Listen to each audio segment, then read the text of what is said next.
Hello viewers, स्वागत है आप सबका मेरे इस चैनल पे। मैं आपकी टैरो कार्ड रीडर और हीलर हूँ। आप सभी इस चैनल को देख सकते हैं, डजेंट मैटर आप किसी भी रिलीजन के क्यों ना हो। तो आज की हमारी रीडिंग का टॉपिक है श्री कृष्णा कॉन्शियसनेस डेक से श्री कृष्ण हमें क्या मैसेजेस देना चाहते हैं। ओके, तो यहाँ पे ये मेरे पास श्री कृष्णा कॉन्शियसनेस डेक है। इससे हम लोग फाइंड आउट करेंगे कि श्री कृष्ण हमें क्या मैसेजेस देना चाहेंगे इस वीक के लिए। ठीक है, तो रीडिंग शुरू करने से पहले मैं बता दूं कि ये एक बहुत ही जनरलाइज्ड एंड टाइमलेस रीडिंग है। आप सभी इसको देख सकते हैं और यहाँ से गाइडेंस ले सकते हैं। ठीक है, तो let's find out Shri Krishna क्या कहना चाहते हैं, क्या गाइडेंस देना चाहते हैं आपको इस वीक के लिए। ठीक है, एंड अगर आप श्री कृष्ण में बिलीव करते हैं तो रीडिंग देखने से पहले बोलिए हरे कृष्ण कृष्ण कृष्ण हरे हरे। ठीक है, चलिए स्टार्ट करते हैं। मैं कुछ कार्ड्स निकालूंगी और फिर आपको डिवाइन का मैसेज, लॉर्ड कृष्णा का मैसेज एक्सप्लेन कर दूंगी। Make the right choice. Okay, stay connected with in eternal bond. Okay, divine blessings, charity and blessings. Okay, ठीक है। बॉटम ऑफ द डेक से है पे टाइम। ओके, चलिए, तो यहाँ पे जो मैसेजेस श्री कृष्ण आपको देना चाहते हैं वे समझ लीजिए छोटे छोटे कहानियों के फॉर्म में है। सबसे पहले हम लोग हर कार्ड का एक हेडिंग पढ़ लेते हैं। Make the right choice, stay connected with in eternal bond. ठीक है, डिवाइन ब्लेसिंग्स। ठीक है, आपको श्री कृष्ण यहाँ कह रहे हैं कि मेक द राइट चॉइस। ठीक है, और उसके लिए आपको ब्लेसिंग्स भी दे रहे हैं। स्टे कनेक्टेड विद इन, ठीक है, आप अपने अंदर कैसे स्थित रहेंगे या अपने ट्रू सेल्फ से, जो आपकी आत्मा है जो कभी नहीं मिटता। ठीक है, कभी नहीं मिटने वाली आत्मा। ठीक है, शरीर भले ही हमारा कई जन्म ले चुका हो परंतु हमारी आत्मा हमेशा अमर रहती है। उस परम सत्य आत्मा से आप कैसे कनेक्टेड रहेंगे? चैरिटी के थ्रू। कह रहे हैं कि चैरिटी एकमात्र ऐसा साधन है जिसके द्वारा आपको मोक्ष की प्राप्ति हो सकती है। ठीक है, इस तरह से यहाँ पे श्री कृष्ण आपको मैसेजेस देना चाह रहे हैं। Eternal bond. ठीक है, इटर्नल बॉन्ड का मतलब यहाँ पे ये है कि यहाँ श्री कृष्ण बता रहे हैं कि श्री कृष्ण का नाम ही एक सच्चाई है। ठीक है, वही सच है और वो हर आत्मा में, हर जीव में वास करता है। तो उनको इधर उधर ढूंढने के बजाय आप अपने अंदर ढूंढिए।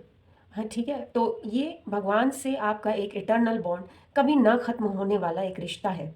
ठीक है, और उसके लिए आपको यहाँ डिवाइन ब्लेसिंग्स भी दे रहे हैं। Sorry, bottom of the deck से आया है पे टाइम।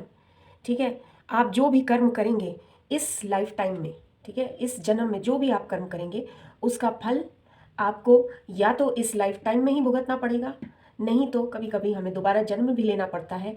जब तक आपको मोक्ष की प्राप्ति नहीं होगी तब तक आपको अपने कर्मों का फल भोगना पड़ेगा।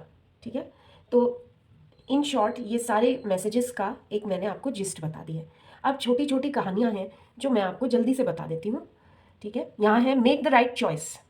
यहाँ हमें ये वाली कहानी बताई जा रही है जब अर्जुन और दुर्योधन दोनों जाते हैं श्री कृष्ण के पास। और अर्जुन जो होते हैं वो बहुत ही विनम्रता से श्री कृष्ण, क्योंकि विश्राम कर रहे थे, उनके पैरों के पास जाके बैठ जाते हैं। और जो दुर्योधन होते हैं वो घमंड में चूर उनके सिरहाने जाके बैठ जाते हैं। और जब श्री कृष्ण आंखें खोलते हैं तो उनको सबसे पहले अर्जुन दिखाई देते हैं। तो वो अर्जुन से पूछ लेते हैं उनको कि उनको महाभारत के युद्ध में उनको श्री कृष्ण का साथ चाहिए कि उनकी नारायणी सेना चाहिए। तो और श्री कृष्ण का एक शर्त भी होती है, श्री कृष्ण की एक शर्त भी वो रखते हैं कि वह स्वयं नहीं लड़ेंगे। ठीक है, तो यहाँ पे दुर्योधन ये सब सुन के पहले तो गुस्सा होता है कि मुझे पहला अवसर क्यों नहीं मिला, मुझे क्यों नहीं चूज करने को मिला पहले कि मैं श्री कृष्ण को लूँगा या उनकी नारायणी सेना को। तो यहाँ पे अर्जुन से जब पूछा जाता है, क्योंकि अर्जुन अनुज भी होते हैं, उनके छोटे भाई होते हैं, तो श्री कृष्ण दुर्योधन को समझाते हैं कि ये तुम्हारा छोटा भाई है, इससे पहले पूछ लेते हैं। तो अर्जुन हर हाल में केशव को ही मांगते हैं, श्री कृष्ण को ही चुनते हैं। तो दुर्योधन अपने मन में सोचता है कि ये कैसा मूर्खतापूर्ण डिसीजन है। ठीक है, इनका कैसा मूर्खतापूर्ण इन्होंने चुनाव किया है, जब एक तरफ नारायणी सेना मिल रही है और एक तरफ निहत्थे श्री कृष्ण उनको मिल रहे हैं सारथी के तौर पर। तो यहाँ पे डिवाइन यही बताना चाहते हैं, और बाद में हम सब जानते हैं महाभारत के युद्ध में क्या हुआ था, श्री कृष्ण की क्या भूमिका थी, ठीक है। और दुर्योधन अपने घमंड में चूर, वो वहीं पे खुश हो गए कि नारायणी सेना उनको मिल गई है, और वो सोच रहे थे कि वो सबसे ताकतवर हो गए, ठीक है। तो यहाँ पे हमेशा अपनी बुद्धि से आप जब भी डिसीजन लेंगे लाइफ में, तभी वो सही होगा आपके लिए, आपके हित में होगा, ठीक है। तो यहाँ से मैसेज क्या मिलता है, be humble in all you do, vanity breeds sickness, make the right choice, ठीक है। अपने आप को ग्राउंडेड रखिए, हम्बल रखिए। घमंड करेंगे या ईगो रखेंगे तो हमेशा आप गलत डिसीजंस लेंगे लाइफ में, अपने लिए अपना भी अनहित करेंगे, और समाज का भी आप हित नहीं सोच पाएंगे, ठीक है। Stay connected with in. तो यहाँ पे एक बहुत ही सुंदर सी कहानी है, जिसमें श्री कृष्ण जो है, एक उद्धव नाम के व्यक्ति होते हैं, वो काफ़ी घमंड में आ जाते हैं, एंड उनको श्री कृष्ण जो है गोपियों के पास भेजते हैं और कहते हैं कि उनको कह दो गोपियों को कि श्री कृष्ण जो है अब कभी वापस नहीं आएंगे। और गोपियाँ जो कि खुद एक मैसेंजर ऑफ गॉड थी, ठीक है, उनको ये पता था कि कृष्ण मतलब सर्वव्यापी हैं, वो उनके अंदर भी बसते हैं, उनके हृदय में भी बसते हैं, तो उनका साक्षात रूप सामने होना ज़रूरी नहीं है। तो यह देख के उद्धव जी जो होते हैं उनका भी घमंड चूर चूर हो जाता है, जब वह देखते हैं कि किस तरह से गोपियों ने अपने आप को भक्ति योग द्वारा श्री कृष्ण को समर्पित किया हुआ है। इस तरह से डिवाइन भी आपको बताना चाह रहे हैं, श्री कृष्ण आपको बताना चाह रहे हैं कि connect with the divine in you, ठीक है। अपने आप से कनेक्ट करिए, आपका जो मूल रूप है, जो सुंदर आपके अंदर भगवान का रूप है, ठीक है, आपके अंदर जो आत्मा है सॉरी जो कई रूप बदलती हैं, ठीक है, लेकिन वो कभी नहीं मरती हैं, वो भगवान का रूप जो आपके अंदर है, ठीक है, उससे कनेक्ट करिए। Sit quietly, close your eyes and calm your mind, you will get answers to all your troubling questions, ठीक है। अगर आप ऐसे करते हैं, अपनी आंखें बंद करके अपने खुद के जो मूल रूप है, जो ट्रू सेल्फ है, उससे कनेक्ट करते हैं, जो भगवान का अंश है आपके अंदर, उससे अगर आप कनेक्ट करते हैं, तो ऐसी कोई भी समस्या नहीं है दुनिया में जो आप खुद से सॉल्व ना कर सकें, ठीक है। आपको खुद अपनी समस्याओं का समाधान मिल जाएगा। यहाँ पे श्री कृष्ण आपको ये बताना चाह रहे हैं, इटर्नल बॉन्ड। तो यहाँ पे श्री कृष्ण की ये जो द्वारका नगरी थी, ठीक है, वो उनको पता था कि अब जल में लुप्त होने वाली है, और वो द्वारका वासियों को 1 हफ्ते का टाइम देते हैं कि वह द्वारका नगरी को खाली कर दें, ठीक है। और फिर वो जाके अपना शरीर त्याग देते हैं, जो उन्होंने इस धरती पे लिया था, वो शरीर यहीं पे छोड़ देते हैं, और वह अपने धाम की ओर प्रस्थान कर जाते हैं। लेकिन श्री कृष्ण ऐसा वो शब्द है जो किसी शरीर का मोहताज नहीं है। यहाँ पे डिवाइन आपको यही बताना चाह रहे हैं, कण कण में रग रग में कृष्ण है, ठीक है। तो यहाँ पे आपको श्री कृष्ण यही संदेश देना चाह रहे हैं कि merge yourself in him and you will find a lifetime of joy and eternal bliss, ठीक है। आप अपने आप को कंप्लीटली सरेंडर कर दीजिए डिवाइन पे, श्री कृष्ण में सरेंडर कर दीजिए। आपको अपनी समस्याओं का समाधान ही नहीं मिलेगा, बल्कि एक परम सुख की प्राप्ति आप खुद अंदर से फील करेंगे, ठीक है। तो यहाँ पे आपको बिल्कुल सरेंडर करने को कह रहे हैं। आपके जो भी दुख हैं लाइफ में, वो सब सरेंडर कर दीजिए, क्योंकि देखिए आपकी लाइफ में जो भी होता है वो एक डिवाइन प्रक्रिया के थ्रू ही होता है। आपकी लाइफ में जो भी घटनाएं घटती हैं वो इसलिए घटती हैं क्योंकि वो वैसे ही होना होता है, ठीक है।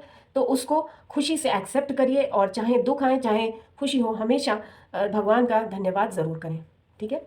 तो आपका ये इटर्नल बॉन्ड से ये मैसेज मिलता है। यहाँ पे सॉरी, डिवाइन ब्लेसिंग्स का आपको कार्ड है। ये कहानी थी जब श्री कृष्ण रुक्मिणी से विवाह करते हैं, द्वारका में उनको लेके आते हैं। रुक्मिणी जी जो कि एक माता लक्ष्मी का ही रूप थी, ठीक है, एंड उनके जो भाई होते हैं रुक्मी, वो उनकी शिशुपाल से शादी कराना चाहते हैं। तो रुक्मिणी जी श्री कृष्ण को मैसेज भेजती हैं कि कृपया उनको यहाँ से ले जाएं ताकि युद्ध ना हो, और उनको कहना चाहिए अगवा करके या किडनैप करके ले जाएं और उनसे शादी रचाएं। तो यहाँ पे this card indicates the unending flow of divine blessings and fulfilment of spiritual goals. तो ये जो कृष्ण और रुक्मिणी जी की जो जोड़ी थी, वह बहुत ही एक कहना चाहिए ऑस्पिशियस जोड़ी मानी जाती है, ठीक है। और इसीलिए यहाँ पे डिवाइन आपको ब्लेसिंग्स देना चाहते हैं। आपके जो भी गोल्स हैं लाइफ में वो बिल्कुल पूरे होंगे, उसके लिए डिवाइन श्री कृष्ण आपको ब्लेसिंग्स भी दे रहे हैं, और जो भी आपके स्पिरिचुअल गोल्स हैं वो कभी नहीं खत्म होने वाले हैं, ठीक है, आपके गोल्स पूरे भी होंगे और आपको ब्लेसिंग्स ऐसी मिलेंगी कि वो कभी नहीं खत्म हो। ठीक है, तो डिवाइन जो है, श्री कृष्ण जो है, हर एक की सुनते हैं। ठीक है, यहाँ पे यही मैसेज आपको दिया जा रहा है। बहुत ही ऑस्पिशियस ब्लेसिंग्स हैं, आपके सारे काम, सारे गोल्स सब पूरे हो जाएंगे। ठीक है, प्रोवाइडेड आप सरेंडर करते हैं डिवाइन को, श्री कृष्ण को। Charity, give what has been asked of you. ठीक है, ये खाटू श्याम जी की स्टोरी है जो मैं पहले भी वीडियोस में बता चुकी हूँ। शॉर्ट में फिर से बता देती हूँ कि खाटू श्याम जी जो थे वो भीम के ग्रैंडसन थे। ठीक है, बारबरी का उनका नाम था और वे जो है बहुत ही शूरवीर थे, क्षत्रिय थे। और वे जो थे चाहते थे कि जो भी महाभारत के युद्ध वे देखना चाहते थे, और वो चाहते थे कि जो भी साइड महाभारत के युद्ध में हार रहा हो वो उसकी तरफ से लड़ें, क्योंकि वो बहुत शूरवीर थे। श्री कृष्ण एक ब्राह्मण का भेष बदल के उनको रोकते हैं और उनसे उनका सर मांग लेते हैं। ठीक है, सर मांगने पे वे बारबरिका जी जो हैं वो बहुत चौंक जाते हैं। ठीक है, उन बहुत सरप्राइज्ड फील करते हैं और वो पूछते हैं श्री कृष्ण से कि ब्राह्मण कृपया अपना परिचय दें। फिर श्री कृष्ण उनको बताते हैं और कहते हैं कि हमें महाभारत का युद्ध शुरू होने से पहले हमें एक क्षत्रिय की बलि, जो ऐसा क्षत्रिय जो बहुत ही शूरवीर हो, उसकी बलि देनी है। तो जो बारबरिका जी होते हैं वह खुशी से तैयार हो जाते हैं, बस अपनी एक शर्त रखते हैं कि उनको ये महाभारत का युद्ध पूरा देखने दिया जाए। तो श्री कृष्ण उनकी बात मान लेते हैं और उनका सर जो है वो एक पहाड़ी के ऊपर रख देते हैं और वह पूरा महाभारत का युद्ध देखते हैं। ठीक है, तो चैरिटी इन्होंने देखिए, और यही खाटू श्याम जी के नाम से प्रसिद्ध है इनका ये रूप। तो यहाँ पे यही बता रहे हैं डिवाइन कि आपको चैरिटी मतलब आपको जो आप लेते हैं इस समाज से, इस संसार से, उतना ही उसका दुगना दीजिए। ठीक है, आप दूसरों में जो डिवाइन है उनको पूज रहे हैं और इस तरह से आप मनुष्यता के लिए बहुत ही अच्छे कर्म करते हैं जिससे आपको मोक्ष की प्राप्ति होती है। तो चैरिटी जिस भी फॉर्म में हो करना बेहद ज़रूरी है सभी के लिए। ठीक है, यहाँ से ब्लेसिंग्स, जब भी आप श्री कृष्ण को किसी भी क्षण अपनी लाइफ में याद करेंगे तो डिवाइन अपनी ब्लेसिंग्स आपको ज़रूर देंगे, अगर आप उनको दिल से याद करते हैं। इस तरह का इटर्नल बॉन्ड है आपका। अगर आप मानते हैं कि हर प्राणी में कृष्ण वास करते हैं तो आपको डिवाइन श्री कृष्ण की ब्लेसिंग्स हमेशा मिलेंगी। ठीक है, पे टाइम, ये यहाँ पे जब श्री कृष्ण मथुरा जाते हैं और कंस का वध करते हैं तो वहाँ पे हमें एक बात का और बोध होता है कि कंस तो अत्याचारी राजा था ही, लेकिन उसने अपने पिछले लाइफ में, ठीक है, पास्ट लाइफ में भी श्री कृष्ण के हाथों ही वो मारा गया था। ठीक है, तो यहाँ पे डिवाइन आपको यही बता रहे हैं, you reap what you sow it comes back to you time and again, you have to pay for your deeds. Definitely आप जो भी कर्म कर रहे हैं, अगर वो बुरे कर्म हैं तो उसका आपको हिसाब देना पड़ेगा, चाहे इस लाइफ में चाहे नेक्स्ट लाइफ में। ठीक है, ये विधि का विधान है, इससे कोई भी अछूता नहीं रहता है। तो जितने भी आपकी लाइफ में अगर कष्ट आते हैं, अगर आप बहुत अच्छे रहे हैं इस लाइफ में, वेल एंड गुड, फिर भी आप सोचते हैं कि मेरे साथ इतना बुरा क्यों हो रहा है, क्या हो रहा है, तो उसका कभी कभी हमारे पास्ट लाइफ से बहुत गहरा कनेक्शन होता है। ऐसी कोई चीज़ें, ऐसी कोई बात हमने पिछले जन्म में कर दी होती है जिसकी वजह से उसका बैगेज हमें इस लाइफ में झेलना पड़ता है, और तब हमें लगता है कि डिवाइन हम पे इतना ज़्यादा अत्याचार क्यों हो रहा है। बट ऐसा नहीं होता है, सबके साथ समान व्यवहार होता है। आपके पिछले कर्मों का हिसाब अगर पिछली ज़िंदगी में आपने पूरा नहीं किया है तो इस ज़िंदगी में पूरा करना होता है। तो कोई भी इस कर्म के चक्र से अधूरा नहीं रहता है। तो इसी तरह से ये मैसेजेस थे श्री कृष्ण के। होप आपको अच्छे लगे हों, कुछ आपको इससे प्रेरणा मिले, और बस अपने मन में डिवाइन को, श्री कृष्ण को याद करिए और हमेशा मैनिफेस्ट करिए, हमेशा दूसरों की हेल्प करिए। यहाँ से श्री कृष्ण यही बताना चाह रहे हैं आपको। ठीक है, तो चलिए मिलते हैं नेक्स्ट वीडियो में, तब तक के लिए थैंक यू फॉर वॉचिंग।